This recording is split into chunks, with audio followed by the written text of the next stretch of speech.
اعوذ باللہ من الشیطان اللعین الرجیم بسم اللہ الرحمن الرحیم قال سبحانہ تبارک و تعالی فی کتابہ الکریم بسم اللہ الرحمن الرحیم الم یجدک یتیما فآوی ووجدک ضالا فہدی ووجدک عائلا فاغنی اللہم صلی علی محمد و آل محمد۔ واجب الاحترام ناظرین کرام، السلام علیکم۔ معزز ناظرین، اس سے پہلے کہ میں ان آیات شریفہ کے حوالے سے گفتگو کروں، سب سے پہلے میں آپ تمام مومنین و مومنات کی بارگاہ میں اور اس کے بعد وقت کی حجت امام زمانہ عجل اللہ تعالی فرجہ الشریف کی بارگاہ میں حضرت ابو طالب علیہ السلام کی ولادت باسعادت کے موقع پر ہدیہ تبریک پیش کرتا ہوں۔ عزیزان محترم، خدا کے دین کو اور رسول خدا صلی اللہ علیہ وآلہ وسلم کو جس مقصد کے لیے مبعوث و رسالت کیا گیا تھا، اس مقصد کو عالم کائنات میں پہنچانے کے لیے دو شخصیات کا مرکزی کردار حاصل تھا۔ اگر یہ دو شخصیات نہ ہوتی تو کبھی بھی دین خدا اور مقصد مبعث رسول خدا حاصل نہ ہو پاتا۔ ان دو شخصیات کہ جنہوں نے مرکزی کردار ادا کیا، ایک حضرت خدیجہ سلام اللہ علیہا تھی اور دوسری شخصیت حضرت ابو طالب علیہ السلام تھے۔ جناب خدیجہ سلام اللہ علیہا نے اپنے مال کے ذریعے خدا کے دین کی مدد کی اور حضرت ابو طالب علیہ السلام نے اپنی طاقت، اپنے روب و دبدبہ کے ذریعے سے دین خدا کو لوگوں تک پہنچانے میں رسول خدا صلی اللہ علیہ وسلم کی مدد فرمائی۔ حضرت ابو طالب علیہ السلام کی ولادت باسعادت 539 عیسوی میں ہوتی ہے مکہ مکرمہ میں، اور آپ کی رحلت 619 عیسوی کو مکہ مکرمہ میں واقع ہوتی ہے۔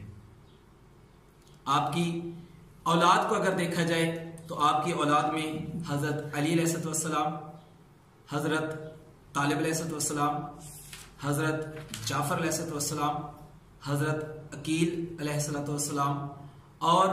حضرت ام ہانی علیہ السلام اور جمانہ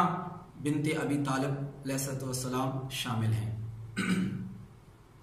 آپ کے والد محترم کا نام عبد المطلب تھا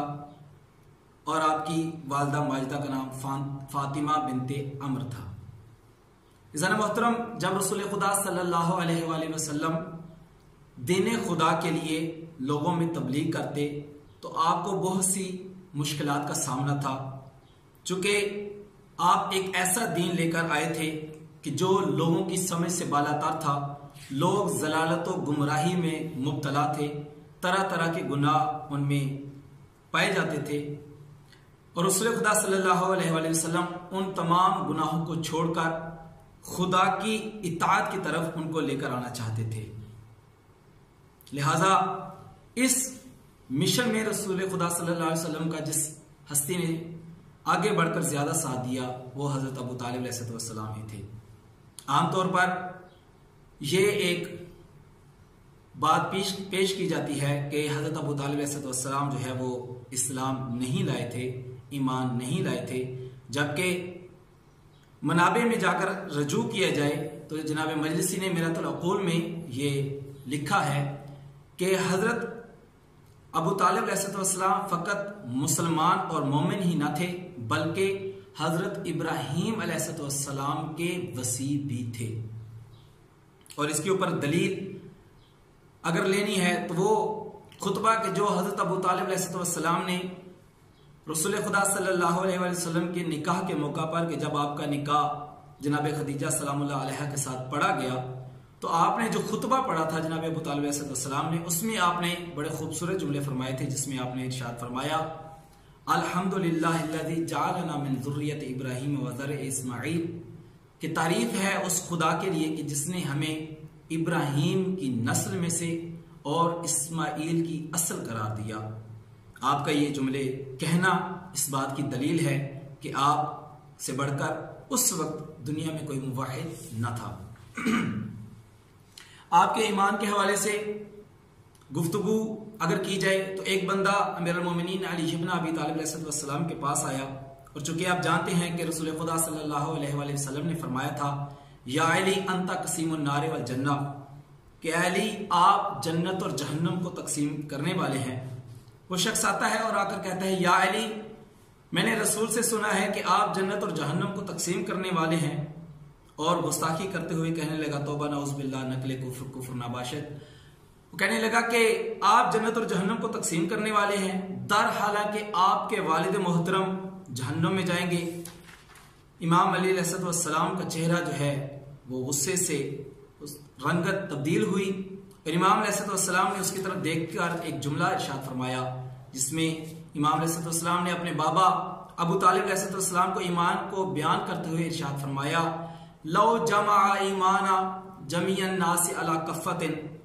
وجمع ایمان ابی طالب علی کفۃ اخری لا رجح ایمان ابی طالب۔ آپ فرماتے ہیں کہ اگر پوری کائنات میں سانس لینے والے انسانوں کے ایمان کو ترازو کی ایک طرف رکھا جائے اور میرے باپ ابو طالب علیہ السلام کے ایمان کو ترازو کی دوسری طرف رکھا جائے تو جس ترازو میں میرے باپ ابو طالب کا ایمان ہوگا وہ جھکتا نظر آئے گا، اور جس میں پوری کائنات میں سانس لینے والے لوگوں کا ایمان ہوگا وہ پلڑا اٹھتا ہوا نظر آئے گا۔ یہ چیز بھی ثابت کرتی ہے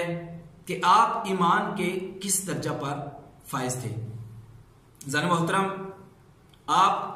اسی خطبہ میں آپ نے پھر اس کے بعد ارشاد فرمایا تھا کہ تعریف ہے اس خدا کی کہ جس نے ہمیں ایسے گھر کا امین قرار دیا اور اس کا پاسبان قرار دیا کہ جہاں پر لوگ دور دراز سے حج کرنے کے لیے آتے ہیں، اور اس گھر کو امن کی جگہ قرار دیا۔ زن محترم، رسول خدا صلی اللہ علیہ وسلم کو بھی آپ سے بہت زیادہ محبت تھی، اور آپ کو بھی رسول خدا صلی اللہ علیہ وسلم سے بہت زیادہ محبت تھی، اور آپ کی محبت فقط اور فقط اس وجہ سے نہیں تھی کہ آپ ان کے چچا کے بیٹے تھے، بلکہ یہ محبت رسالت اور ایک امتی کی محبت تھی۔ زن محترم، رسول خدا صلی اللہ علیہ وآلہ وسلم کو جب کفار نے دیکھا کہ آپ ایک ایسے دین کو لے کر آئے ہیں کہ جو دین ہماری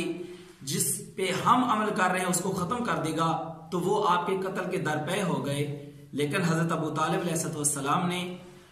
کیا کیا؟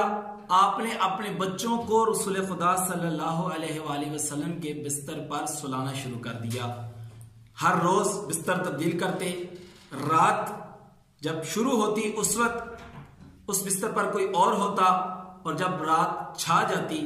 تو رسول کے بستر پر اپنے کسی بیٹے کو سلا دیا کرتے تاکہ میرا بیٹا اگر قتل ہوتا ہے تو ہو جائے لیکن رسول خدا صلی اللہ علیہ وآلہ وسلم سلامت رہیں۔ زن محترم، آپ نے دین خدا کے لیے بہت سی مشاکل کو برداشت کیا، اور فقط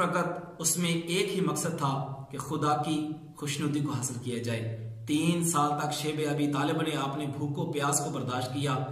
اور ایک لہجے کے لیے بھی رسول کی نصرت سے ایک قدم پیچھے ہٹنے کی گوارا نہ کیا۔ زن محترم، جس سال آپ کی رحلت ہوتی ہے رسول خدا صلی اللہ علیہ وآلہ وسلم اس سال کو عام الحزن کا نام دیتے ہیں، اور جب تک آپ زندہ رہے